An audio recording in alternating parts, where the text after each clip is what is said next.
ating mga ingredients. Alyo o garlic, peperoncino o chili flakes, pasta, olive oil, at parsley. Yan. Okay? Ngayon po, ilalagay na po natin ang garlic. Simple lang po ito, pero masarap po ito. Yung gusto po ng mga Italiano to, masarap po ito.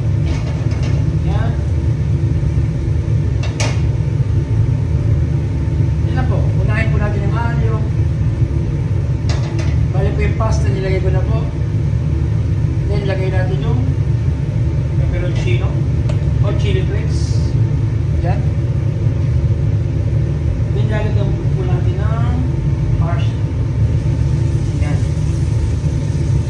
Lagyan po natin ng konting tubig.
salamat sa mga nag-subscribe, like, share, mga nag-views ng mga video. Maraming po sa inyong salamat.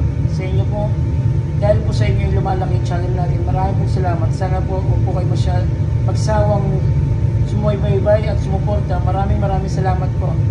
See you in the next video. Thank you. Grazie.